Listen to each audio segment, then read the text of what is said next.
Hi, this is Bishop Craig in Lansing, and this is Take One for the week of May 1st.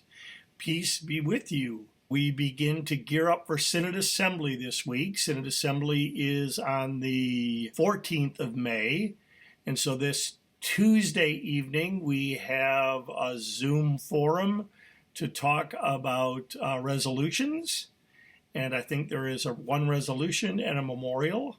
And then on Wednesday evening, we have a Zoom forum to talk about the budget and compensation guidelines. So those meetings for Synod Assembly are beginning. So make sure that you come if you're a voting member, and periodically in the next couple of weeks, have a look at the Synod webpage. I don't know of anything that has been updated from the Assembly book, if you will, but I expect there might be, so you may want to be aware. And then in addition to those two meetings, I have a bunch of other meetings. Today, I got to be with Pastor James Smith and Pastor Chris Laughlin to record their Theology Thursday, which I think is just such fun for me all the time.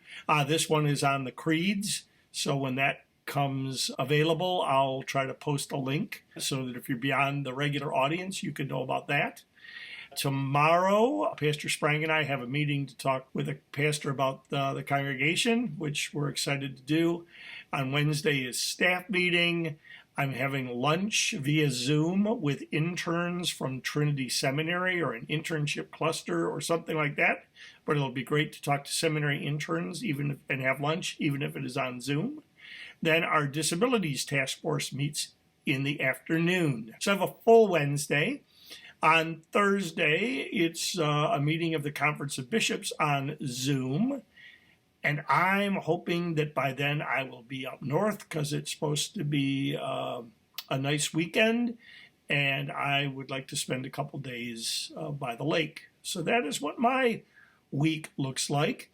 I was a bit disappointed as I opened the lectionary this week because our post-resurrection appearances of Jesus have come to an end, which I know is pretty normal on the fourth Sunday of Easter, but I'm not ready for them to be over. That's just me. Fourth Sunday is Good Shepherd Sunday, and this year we hear from John 10. Jesus is in Solomon's portico in the temple, and they say to him, if you're the Messiah, tell us plainly. And Jesus says, I told you, but you don't hear me because you do not belong to my sheep. My sheep hear my voice. But twice Jesus says, no one will snatch them out of my hand, and no one can snatch them out of the Father's hand. And that's what I'm gravitating to if I was preaching this Sunday. This notion that no one can snatch us out, or nothing can snatch us out of Jesus' hand. Because I think the connection to Mother's Day is really apparent. Because for a good mother, that's the top priority, isn't it? That our kids stay safe, that we protect them, that we know where they are, that nothing will harm them, that no one or nothing will snatch them out of our hand. That is, for a good parent, for a good mother, I think the concern. When we don't know where our kids is, the panic is instantaneous, and it's lasting. And, that when they're small and we can hold them, nobody does snatch them out of our hand. But the years go by, and we soon realize that we must release their hand.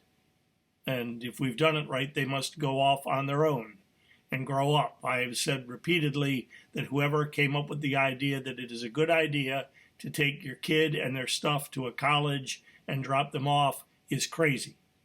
That's the parent perspective. And so the good news is that while we need to let go of our kids, and it comes a time when somebody could snatch them out of our hands just because they've grown up, nothing can snatch them out of Jesus' hand.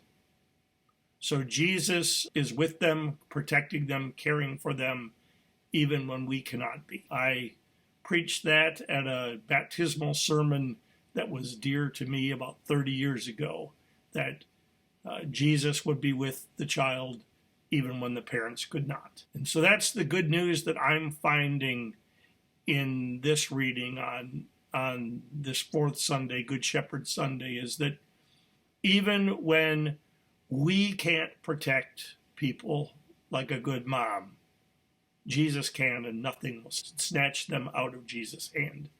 So if I was preaching, that's what I'd preach. The last thing is just kind of fun. I talked to a pastor the last couple of days who was delighted because either the church council or the congregation once again had a fight about something that really doesn't matter.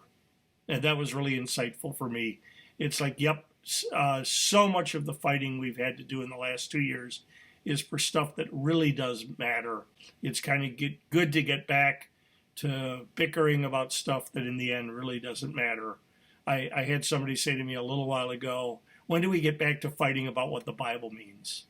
Because we're fighting about so much stuff that can really be divisive. So I'm grateful that Bible studies are beginning and people are kind of going back and forth on how to interpret Scripture.